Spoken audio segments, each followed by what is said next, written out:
Hello and welcome to Meet Our Makers, an artist interview podcast produced in association with Beats Per Minute. I'm your host, Jeremy J. Facette. On this episode, we get to meet Jeff Hiller. Jeff is an actor who most recently has been co-starring with comedian Bridget Everett in the HBO series Somebody Somewhere. It's a gorgeous, very human little series that returns for its second season this Sunday on April 23rd, or, whenever that was for you, whenever you find this podcast.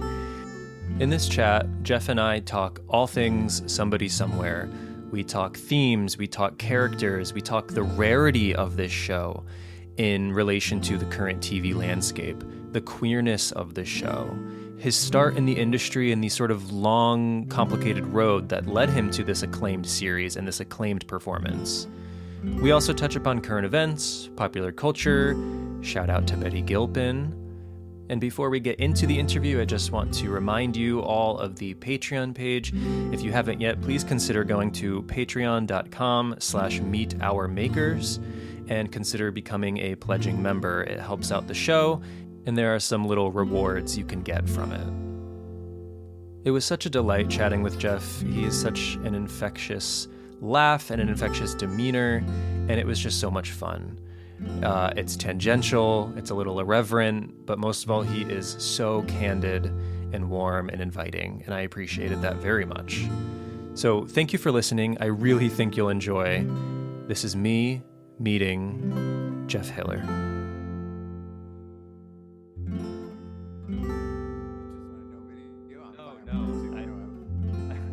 I don't know if you're ready to take in this beauty. Anytime. No, I leave it up to my guests because I discovered a lot of people do prefer it off. I wasn't anticipating that when I started this whole thing, but I leave it up to you guys, so that works for me. Well, hi, Jeff. Hi. How are you? I'm doing very well. How are you? I'm good. Thank you so much. I'm sorry, I'm eating the tiniest ice cream cone right now. Oh, are you? I couldn't tell what you were eating. It was only this big. It's from Trader Joe's. It's so cute. Oh, I was gonna say, what is it? It's a little ice cream cone. That's okay. Shockingly, you're only the second person to be eating on this show. Someone else was eating a donut. Really? Yeah, someone else was eating a donut one time. It's fine by me. I don't care. It's because you're interviewing Hollywood people. I'm actually not. That's the thing. Are you a Hollywood person now, good. Jeff? Oh yeah, that's why I was eating. Carbohydrates. A tiny sweets. ice cream cone. All right. Well, anyway, I do appreciate, ice cream or no, I appreciate you taking the time with me today. Of course. All right. Well, the main reason, among others, but the main reason I asked you here now in April of 2023 is that Somebody Somewhere HBO series is coming back. Season 2 starts April 23rd on HBO and HBO Max. The first season came out last year and ended, I was surprised to read, over a year ago. It feels like not that long, but it was like really? February of last year. Yeah. So in the world of streaming, when is it ever ending? Well, I watched it as it aired. I was there. Really? Yeah. Finger on the pulse. Yeah. Well, I don't even know how it's such a tiny little show. I'm surprised. I don't know how I found out about it in the moment it was coming out. I don't remember, but I did, and I watched it every week for 7 weeks. So now that the new season is coming out a little bit over a year later, I mean, how are you feeling now that we're kind of in these last few days before the premiere? I'm feeling good. I've seen the second season now, and I think it's good. I think it's good. That's good. My hesitation is about my low self-esteem, not about my opinion. Yeah, I really went on a downturn in season 2, maybe. I don't know. Exactly. It's just Fred Rococo in space, No, that's the only character in the whole season. Yeah. That trailer was a complete fake. It. Yeah, so the trailer came out I think last week or maybe the week before, and it was so, it just so perfectly captured the tone of the show. I'm talking about the longer trailer with Right. the teeny trailer, The which TNT is just trailer. so delightful. What are you most excited about for season 2?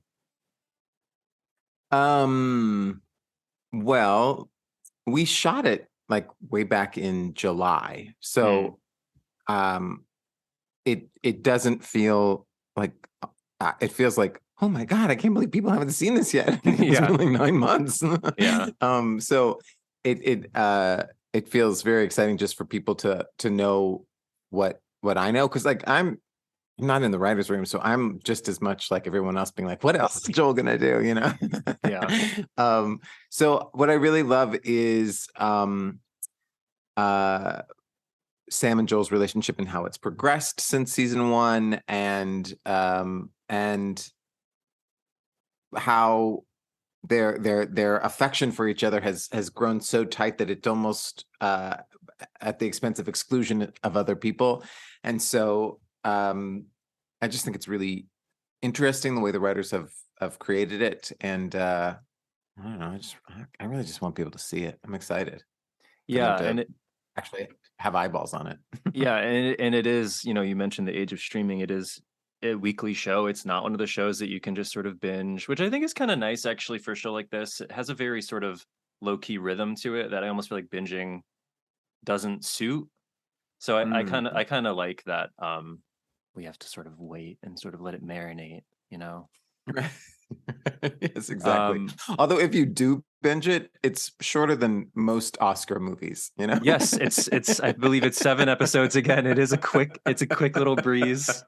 7 episodes, they're like 20 minutes each. You can Yeah, get through real quick. Don't feel like, yeah. oh, how will I ever catch up? It's not like catching up with Grey's Anatomy. It's, Yeah. No, there's not like 250, 300 episodes of the show to watch now.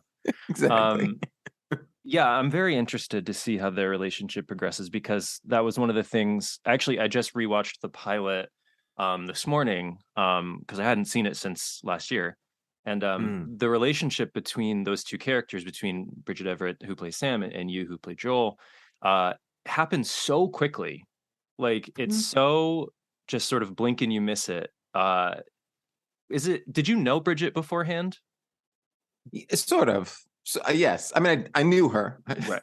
You were like friends. Yeah, exactly. I don't even know if her number was in my phone, Yeah. but I loved her. I Hmm. was obsessed with her, like Joel is obsessed with her. And we both performed at Joe's Pub. So we were kind of, you know, in each other's orbits, Right. or I was near her orbit. um, and, uh, and, but I think the chemistry really came because we lived together while we were shooting both the first season and the second season. And so Hmm. we weren't just working together. We would like go home to this Airbnb, both of us, and also Murray Hill, and sometimes even one of our producers who was just in town, Carolyn Strauss, would live with us too.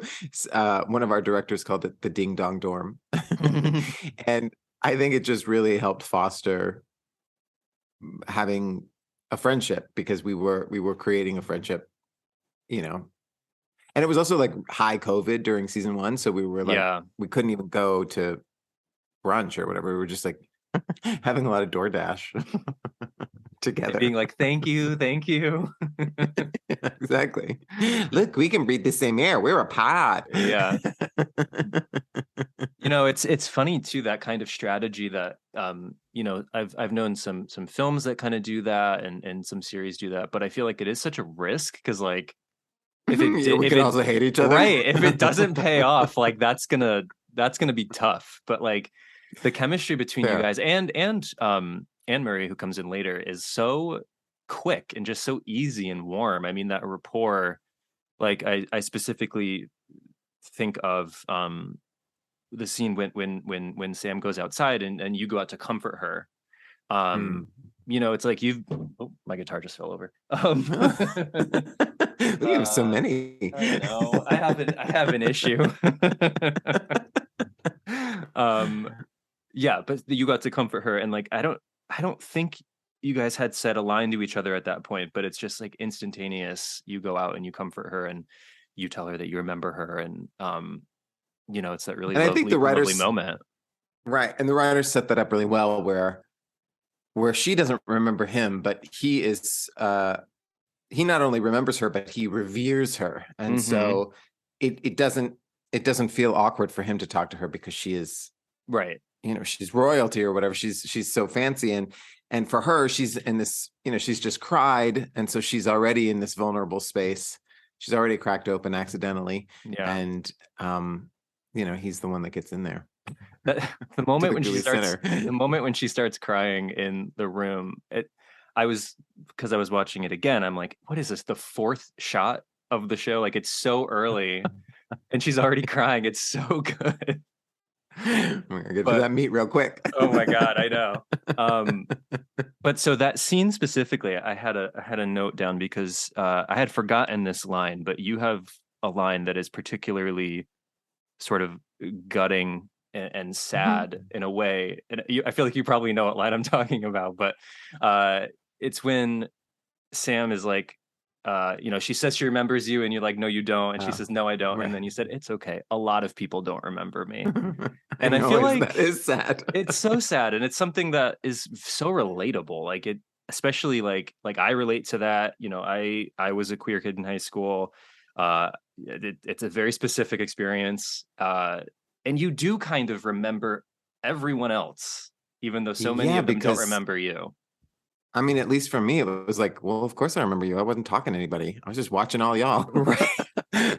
But y'all weren't watching me sitting alone in the corner. Right. Yeah. And you're just like, okay, yep, that's what you're doing. I remember everything about you. And yeah, you're right. Like Joel, she's been gone for years, and yet he has held on to her. And I don't know. I guess I was wondering if you also related to Joel in that sense. It sounds like you do. Oh, absolutely. I mean, and it's not like when I first read the script, I was like, oh, I think somehow, even though I don't know the writers yet, they know me and they're writing this for me. And even though Bridget's not like a super close friend, I think she just wants to write this for me, which makes no sense at all. And of course, like since then, they've all been like, no, we just writing it. And like every gay man over 40 is like, yeah, I auditioned for that. Yeah.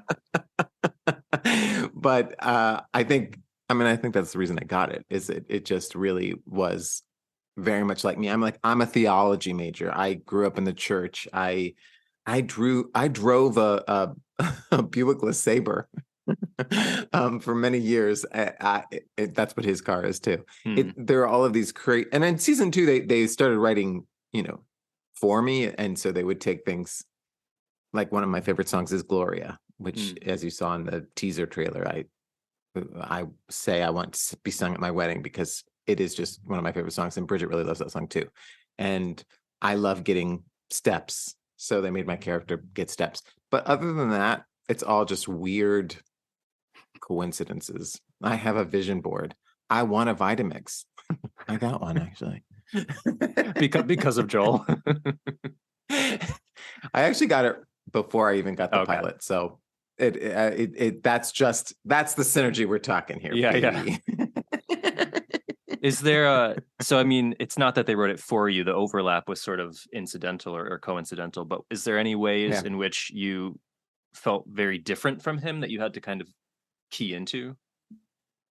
Yeah, I mean, like, I do not have the gift of gathering people for choir practice. I don't have the sort of beautiful way he is able to say things like, I think you need to just sing and that'll make you feel better. Like, I don't have any of that. And then they do. Exactly. And then it works. I don't have any of that. And I also, I left. I didn't stay in my hometown.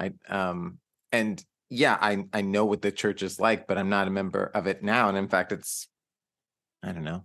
Is triggering an overused word? I think it might be, but it's not. Not if it's it's not a place.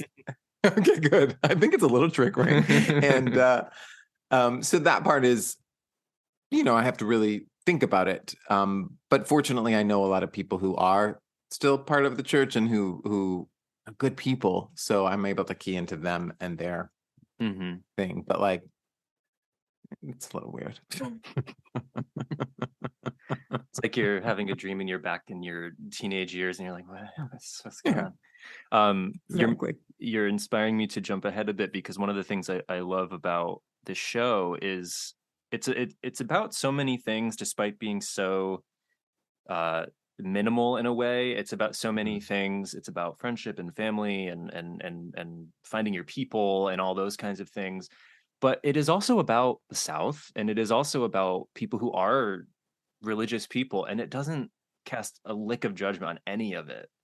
And I find that so Right. refreshing, because like, I don't know, I feel like so many shows or films or whatever that take place in the South, especially in current day, are either big like action shows like cowboys and stuff, or they're Right. critical. And I don't get that from this series. Like Joel has a very complex relationship with the church, and Right. Sam is completely divorced from the church. And it takes place in like the eight, what is it, the eighth the eighth biggest town or whatever in Right. Kansas. In Like, Kansas. yeah, so it's like, I don't know. It's such a was that something that was like important to you, that it kind of depicts these walks of life in a sort of non-judgmental way, or is that something you try to do with your character?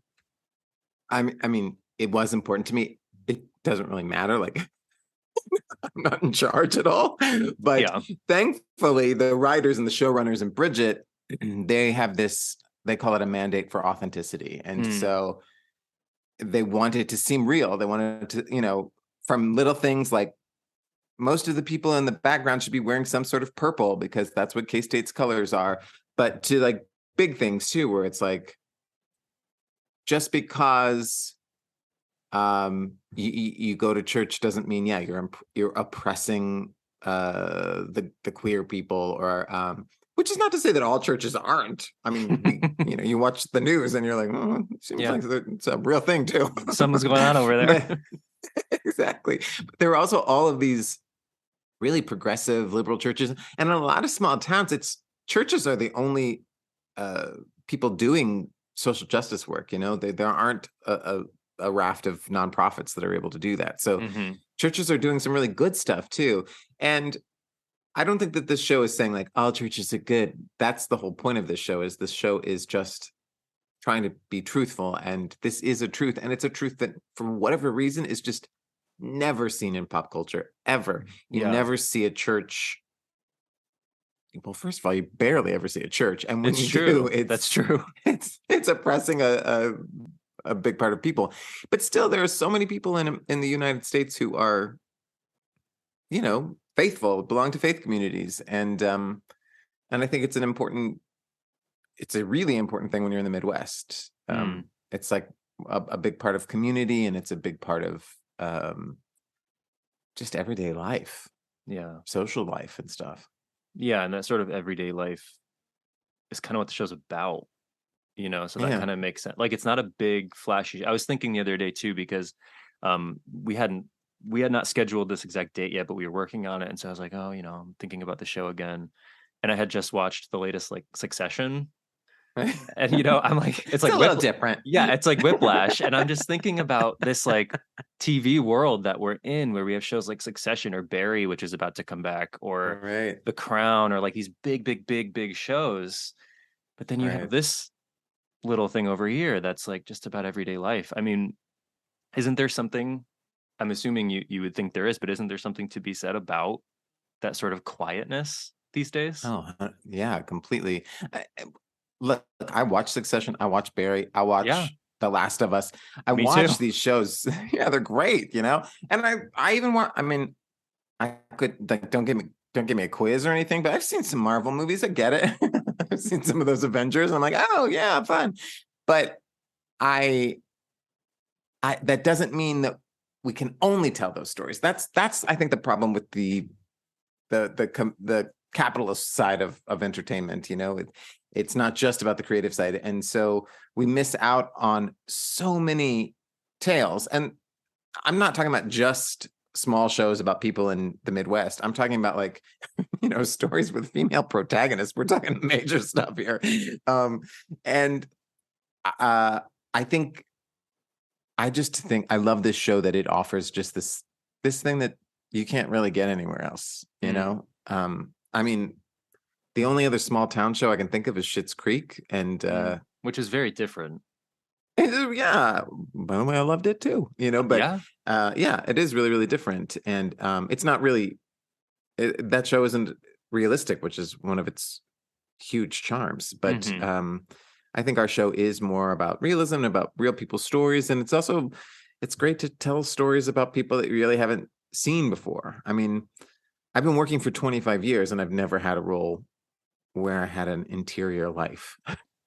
Right. Because I'm not an actor that gets cast as the lead. And that's, I get it. Not everybody can be the lead, but I do think that, I exist.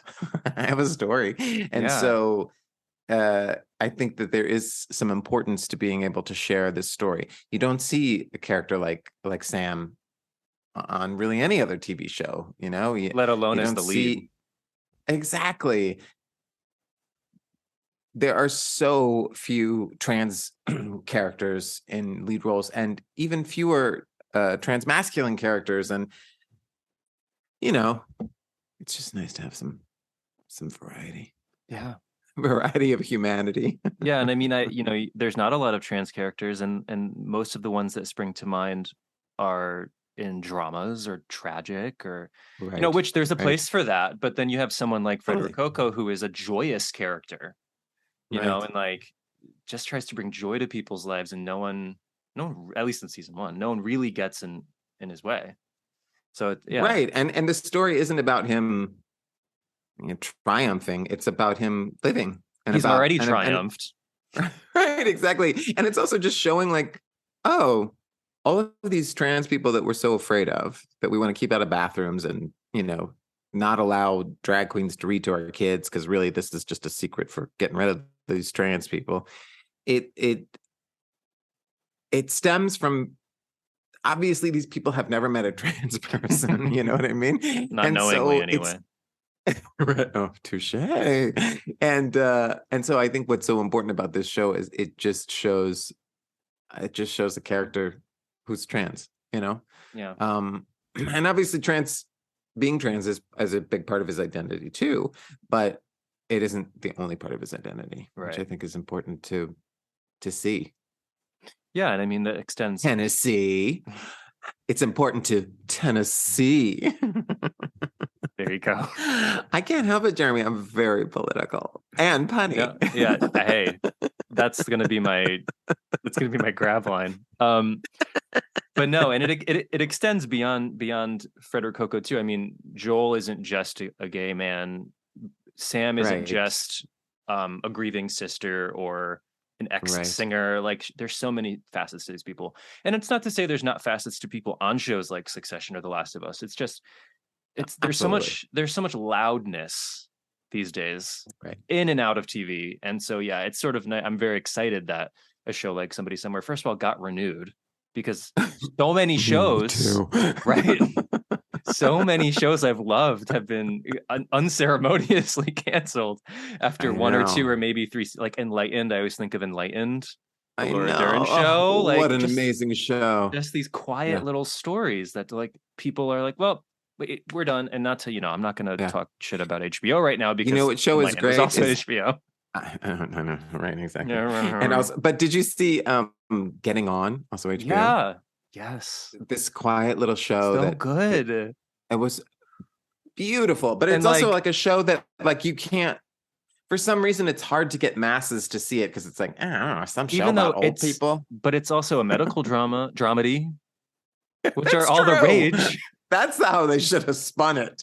But like, but there's no like hot doctor with like really good lip gloss and somehow like a fitted scrubs. It's like, how'd that happen?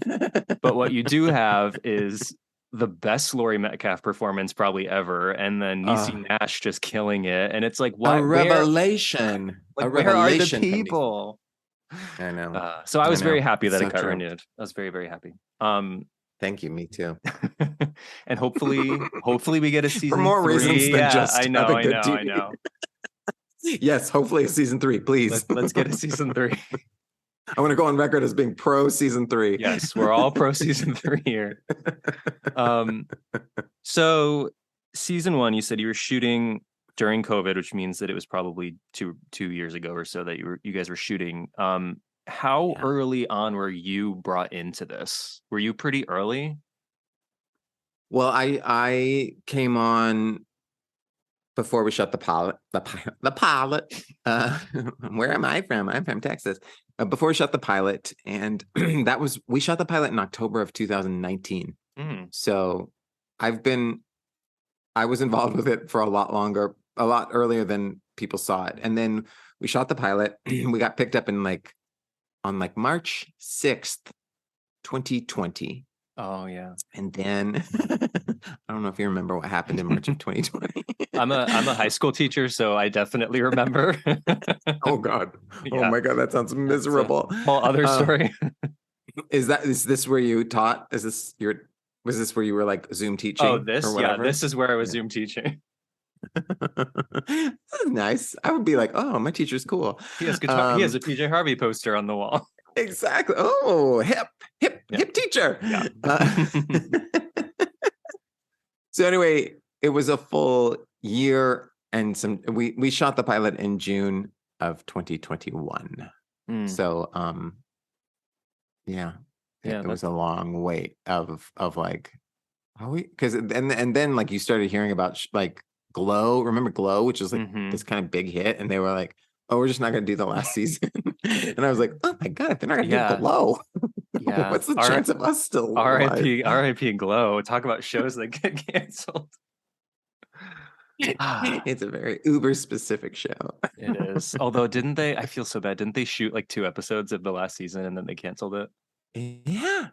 I know. And Betty Gilpin, I just read her book.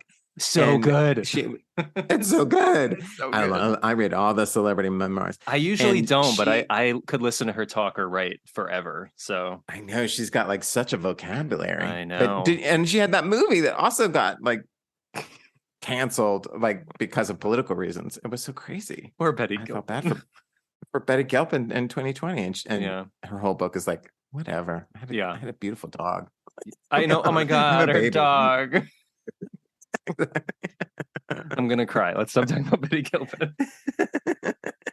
Okay, I heard she has a new show, so she does. It comes out on 4/20. Yeah, man. Do you know anything about? Do you know what it's about? No, I don't. She plays. Is it about pot? No, I mean I don't think so. She plays a nun. She plays a nun who is the only hope against this world-dominating AI. Sounds good. I'm gonna watch that too. I'm gonna watch it. I doubt they have an authenticity or a mandate of authenticity, but I don't care. It sounds amazing. Yeah, her habit's gonna be a little weird. It's like uncanny valley habit. Yeah. Anyway, I don't know what we were talking about. I know. I'm promoting Betty Gilpin. I don't know what I'm doing. I will always promote Betty Gilpin. I don't care where it is. Anyway, so, I remember. Yes, you've been involved in the show for a very long time. Right, yeah. Which is, I mean, that must be really exciting, though, that you were involved as early as 2019, and here we are in 2023, and it's still happening. And I mean, a show like this is never a sure bet. No, especially when HBO has all these other big shows. Right. I'm very glad they found the space for it. So you've now had you filmed 14 episodes now. We haven't seen season 2 yet. What's just like at the end of the day, like what's like your favorite part of this series? Of like this story.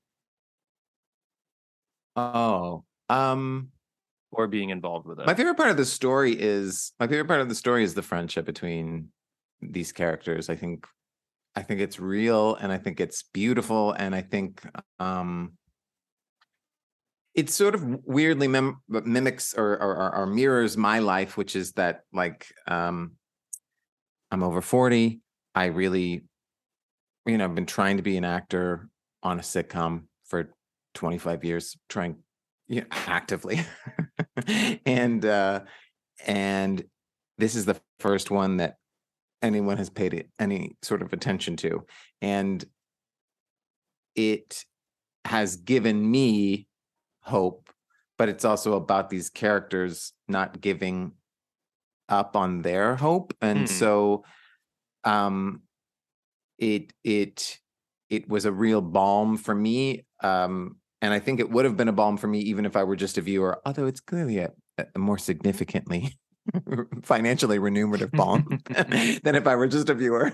Yeah, I don't get paid to watch the financially show. remunerative. Yeah. I mean, I'm not Sheldon or whatever. I'm not Big Bang Theory, man.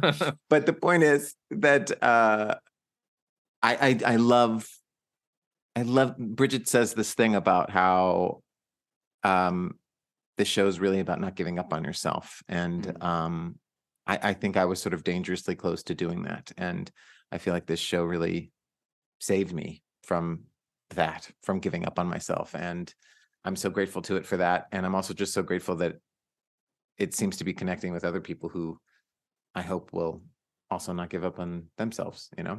Yeah, you're not over 40. You don't get it. You don't get it. I know. I'm only 30. I'm sorry. Exactly. Well, just wait. In 10 years, you're gonna be like, oh, damn. Like, oh, there it is. There it is. No, I mean, I'm only 30. I did go to film school and I'm not a filmmaker. So there is already a degree.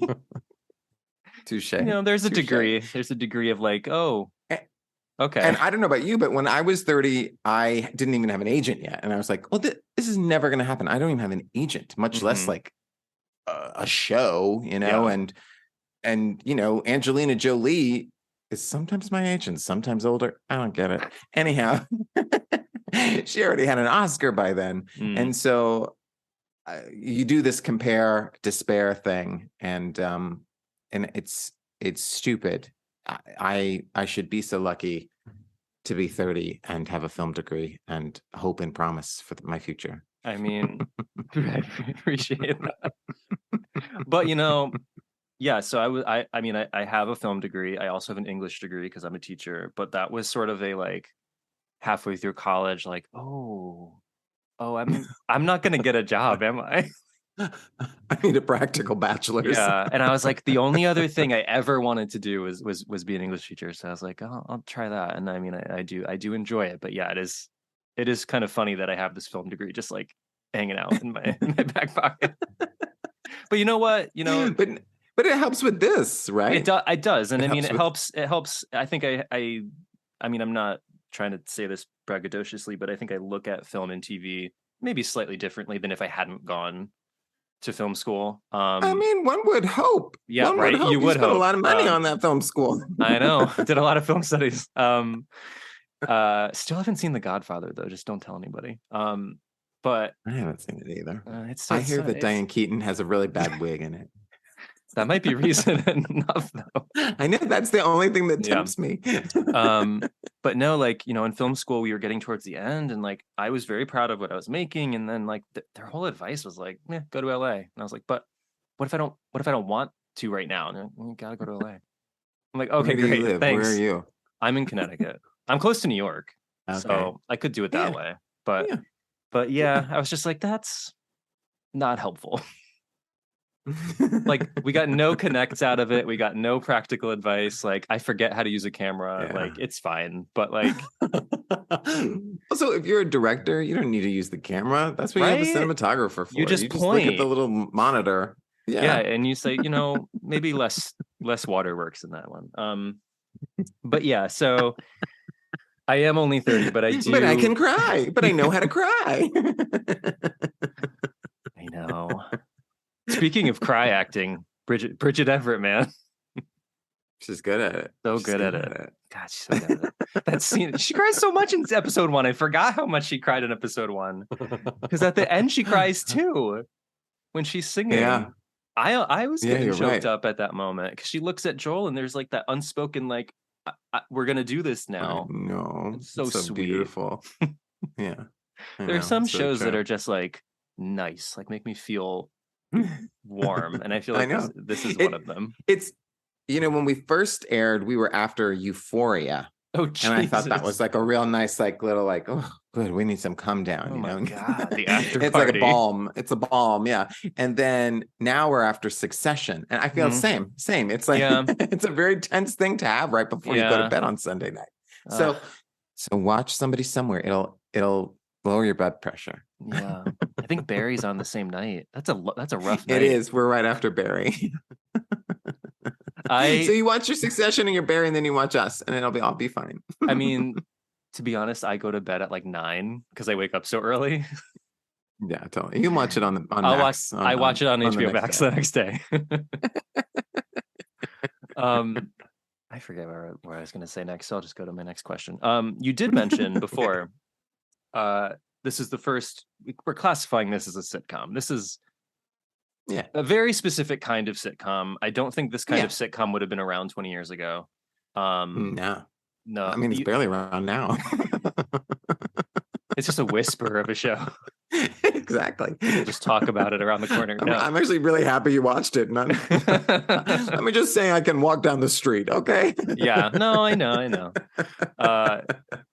But so I was looking through your IMDb because I hadn't been aware of you until this show last year. Although no one else had either. I know I'm not. I mean, it's not your fault. No, I know. There was hardly anything to be aware of. I mean, you have like a good number of guest credits and things that I probably did watch. But yeah, it seemed like your first like series regular was Nightcap, which I have not seen. No one else has either. Which is like what we're talking about. This whole like shame of like things that just get sort of like, I don't know, forgotten feels like the wrong word, but like just overlooked. Just like, yeah, I don't know. Well, it also came out during that weird moment when all of the networks saw that Netflix was just saying yes to everything, and so they were like, we'll also say yes to everything. And so it was it was a good show. It was a funny show, but it was on Pop, it just got lost. So was Schitt's Creek. I know, but Schitt's Creek didn't really pop until it was on true. Netflix. That's true. But anyway, it was just lost in the shuffle. It was just lost. But if you watch it, you're going to be like, what? Because they have like really famous people on it. I mean, really? It's like, I love that kind of thing. Sarah Jessica Parker, Gwyneth Paltrow, Whoopi Goldberg. Like every episode, you're like, how did they get this person? Schitt's Creek didn't have guest stars. Like what? Like I know. That's what we should have done, I guess. Yeah. And so then I was scrolling down more, and one of your earliest credits is Naked Guy, which is from Ghost Town.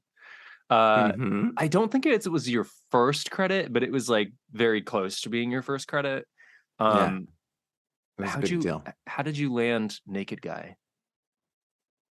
Well, first of all, I think most people would need to know that there's a movie called Ghost Town starring Ricky Gervais where he sees ghosts. I remember that. We need that little thing. Yeah. Well, I don't know that everyone else will. By the way, it's a great movie. If you watch it, you're gonna be like, "Oh my god, this is actually a really good movie." There's Naked Guy. Yeah, exactly. I auditioned. I had an audition. His name was Naked Guy. Shame on me. But I went in and it said Naked Guy. And I mean, I was like, okay, I'll probably have to be naked. And they were like, the entire audition was just me. I didn't have any lines in the script. And they said, if you just pretend like you're trying, that you're about to wake somebody up, but you don't want to, you're a little nervous. And I did it. And then I booked the job. And they didn't ask me like, do you look good naked? That's not a prerequisite, I guess. No. So I didn't tell him I don't. Refreshing though. Yes, exactly. I'm really offering all sorts of different takes on things. You are just breaking boundaries since day one. I really am a pioneer. Someone's got to do it. Exactly. Oh, man. Was that a big deal? That role was a big deal for you? Yeah, it was a huge deal. It was the first time I ever had my own trailer. It was my first movie. It was like a movie. Yeah, Ricky Gervais was kept directed popular. I don't know. Yeah, Ricky Gervais was a big star. Taya Leone was in it. Greg Kinnear. Oh, wow. So it was like a really big deal. I was in scenes with Alan Ruck and Dana Ivey. I mean, this is Speaking of huge for me. Exactly. Not Dana Ivey, but she's probably been on it too. She's been on everything. Anyway. So yeah, it was a huge deal. Mm. Humongous deal. And it didn't matter that it had to be, I mean, it's PG-13. You didn't see Yeah, anything right. crazy. Right. It wasn't like Short Bus or something. Oh, Which, by the way, I auditioned geez. for. I didn't get it, but Did imagine. you? Oh my goodness. Yeah. I think your whole career might have been different if you were in Short Bus. You know what? Don't start that sentence with your whole. But yeah, Oh I think yeah. you're Okay. right. All right. Fair enough. But yeah, no one. Maybe my whole would be different. Well, yeah, Oh that's my probably God, you're a teacher. I'm sorry. I'll stop. my kids don't give a shit about this, don't worry. Okay, good. Plus, I didn't say it, guys. I didn't say it. But also don't watch Short Bus if you're under 18. Don't do unless you really want to. Yeah, exactly. You know, Actually, no, I enjoyed but it. you know I what? enjoyed it. Yeah, well, that was John Cameron Mitchell, right? Yeah. Yeah. Mhm. And then he went on to make Rabbit Hole, Yeah. which is Another bizarre. hole. Very different. Very different. I love that movie. Very So different. different than Short Bus. What a guy. Yeah, exactly. And Hedwig. He directed Hedwig. Yes, Too. and Hedwig, and then also oh God, he did something else too. I can't remember what. Oh well. Yeah. Uh IMDb him. We're not here to promote him. No, screw promote who? I don't know who we're talking about anymore. So Ghost Town was your first film. Looking through credits, it does seem like you've been more TV based. Yes. Yes. Do you have like film aspirations, or is that just kind of how it's been happening? Oh my God, I would do anything. I would Do I'm anything? auditioning for a commercial tomorrow. I'll do Oh anything. yeah, go for it. I'm a real undiscerning actor. Yeah, you're for hire. Yeah. That's all. Exactly. Mama got to pay the rent. Okay. I mean, that's not true. I've luckily been in very good things. No, you are I mean, someone who's undiscerning probably would have passed on somebody somewhere. Like it's because it is true, so. What were you gonna say? Yeah, and I'll tell you this: it's not. They don't pay well compared to most actors. They don't pay that well. I'm doing it for love of craft. Yeah, well, it's kind of and like I don't know, not to get too metaphorical about it, but I feel like shows like Succession or Last of Us are these big scale shows. They're like the Hollywood shows, and then shows like this are kind of like the indie film of shows. Yeah, totally. And I feel like it's run by the Duplass brothers. Yeah, exactly. Jay Duplass. I didn't realize that he directed the pilot. I don't know if he directed more. He did. He directed 2 episodes in season 1 and 2 episodes in season 2. Yeah. So like if anyone knows anything about the Duplass brothers, they're huge indie film titans. So it is shows like this where I think similar to indie film, like so many interesting things are happening here and just not enough people are seeing them.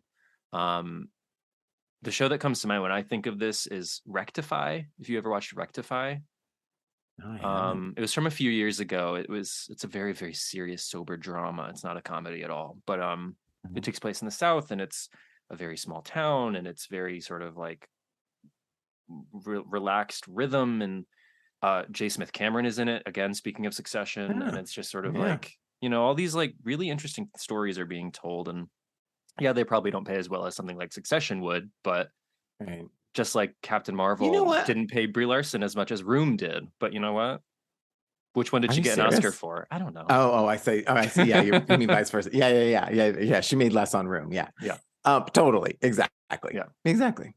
Yeah. And by the way, if they have some sort of middle-aged, profoundly homosexual superhero, I'll play the hell out of it. Okay. Well, they just had the Eternals, and I don't know, we might have missed our shot because this wasn't that like the first.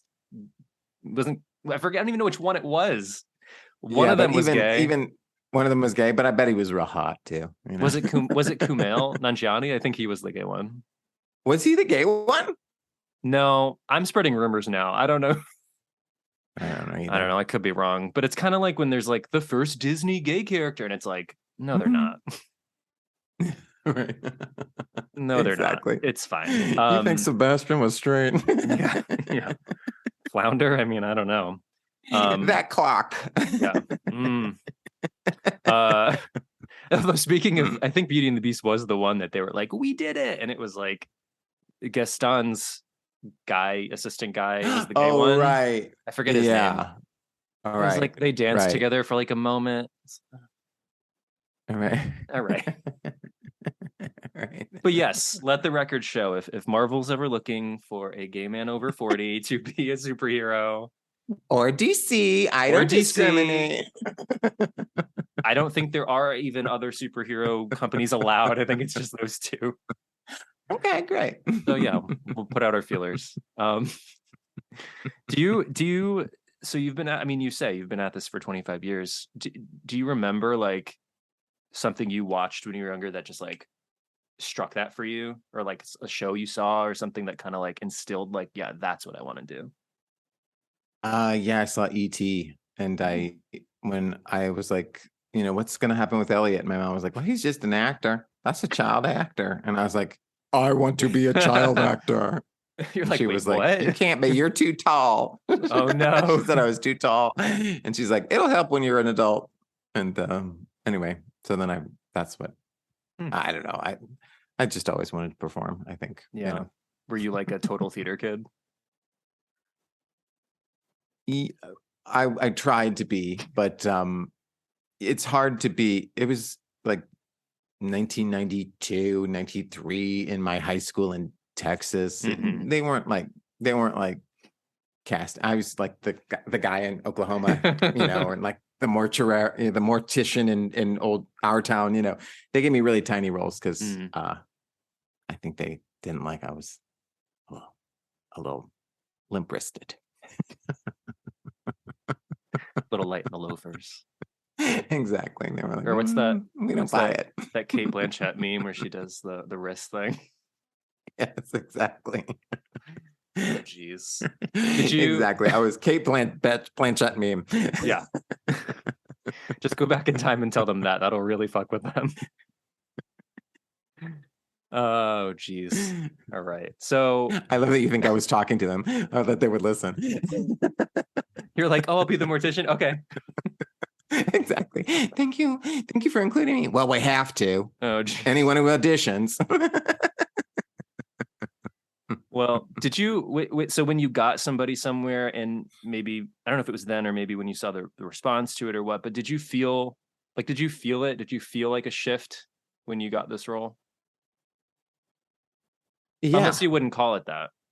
No, I would. I think I would feel a shift. I mean, I think all my life I've been thinking, oh, once I get a part where people pay attention, then I'll be happy. And of course, that's like totally untrue. And you still have to like love yourself just for loving yourself. Right. But yeah, I do feel a shift. I feel like people actually, you want to have me on your podcast. You don't know who I am. That is a shift right there. And I feel very, I also just feel like a better actor. I feel like I've had so much to give, and I finally am able to give some of it. And it's a really fulfilling to be able to do that. Yeah. I mean, I hadn't been aware of you before the show. And yes, I wanted you on the podcast because I love the show so much. Like it was my favorite new show last year. I just like, thank you, loved it. Because just from the first moments, I mean, it's so the way I describe it when I like tell people to watch it, because of course my friends and people I know are like, "What? What's that? I'm just watching Yellowstone again." I don't like. Oh, Somebody Somewhere All at Once. I think I saw that movie. Didn't Michelle Yeoh like win an Oscar for? No. So when I pitch it to people, I'm like, it's just so, I don't know, it's so naturalistic. It's so like normal. And to some people, they're like, "Oh, it sounds boring," but like, but it's so normal, and like it's refreshingly normal. Like there's no one on it that feels even the most like cartoonish moments are so low key and so right. I don't know, like even the parents. Which, speaking of sad, that was very sad news about Mike Haggerty. Yeah. It is very sad. Very sad. Yeah, very sad to read that. But just even like the parents and the sister, like everyone in it just feels like a real ass person. And it sounds like that was Yeah. important. Like, it sounds like that was important to the writers, like the authenticity thing you mentioned, and it comes through. Yeah, and specifically to Bridget, who really wanted that real feeling, Yeah. like if I were doing this show, I'd be like, every episode ends with a big production number and we all have better hair. But she's like, no, the music comes from when music comes in your real life. And I think it's really smart. And you're right. The way we are describing it does sound boring, but I swear it's not boring at all. I swear it's so funny because one of my favorite things about this, because I think I remember at work, I told one of my coworkers to watch it when it started, and then he came back and he was like, is this like based on Bridget Everett's life? I'm like, no, but it feels like it is. Like it feels like the kind of thing that it's like she wrote and created it and directed it and pitched it around. Right. It's like, no, it's just so well sculpted that it feels like someone's real life. Yeah. And she sometimes refers to it as like what her life would be like if she hadn't left Kansas. But there are like some real things that from her life that do cross over. Like she did lose a sister. She did grow up in Manhattan, Kansas. She didn't grow up on a farm. It's very different, actually. Did she shoot a bow and arrow? No, that's completely just made up. Neither one of them did. Mike Haggerty looks so natural. I know. Well, they had him take a class. Oh, good. But I remember Mike being like, I thought for sure this was something she did with her dad. And she said, no, she's never done it before in her life. It's an excellent impression. So bad. Oh, geez. Well, all right. So, I have one quick question I just want you to clear up for me about the show. Right. Is the test scoring Joel's whole job? Is that his job? Oh, yeah. Okay. Well, but he's a supervisor there. True. So that's true. He does do test scores, which, by the way, are one of the creators of the show, Paul Thureen, had that actual job where you grade essays, because you obviously the tests you grade just like with a Scantron, but the essays you have to read and give a human grade to, which probably now with AI that they don't even need that. No, just run it through the machine. Well, and also they don't even need to test them for writing an essay, because with AI they can just. Oh, believe me, we are crossing that bridge right now as we speak. Oh, said the English teacher. Yeah, totally. Yeah, oh yeah, it's getting tough. Oh man. But yes, I do think that is his only job in season 1. Yeah. Mm-hmm. But maybe not in season 2. Oh man, I'm so excited. What is it, 23rd? So yeah, 11 days. 11 days. So yeah, Somebody Somewhere season 2 premieres on HBO April 23rd. If you didn't watch season 1, it's on HBO Max. As Jeff alluded to earlier, you can watch it in like 2 hours. It's so easy. Exactly. And it's not way like, shorter than Avatar 2, I promise. Yeah, which you don't need to go see for the 3rd time. Just stay home and watch Somebody Somewhere and have a little warm cry to yourself at how lovely it is. and some laughs. It is like really funny too. It's just also very heartfelt. So yeah, it is. All right. Well, Jeff, I really appreciate you taking time today to chat with me about the show and other random shit and anything in between. Oh. Yes, I was I just really want to highlight the careers of John Cameron Mitchell and Betty Gilpin. Yeah. So please go out there and watch these 2 artists. Betty Gilpin, my door is always open. By the way, here's a fun fact. What? She was in Ghost Town. Was she? She played a nurse in Ghost Town, and I have scenes with her. She's a really nice. Oh yes. It's a very nice full circle moment. It is, right? Yeah. That's pretty good. That's a pretty good button. Yeah. I'm glad that light bulb went off. All right. Thank you, Jeff, very much. Thank you, Jeremy. Have a great day. You too. Take care. Bye. Bye.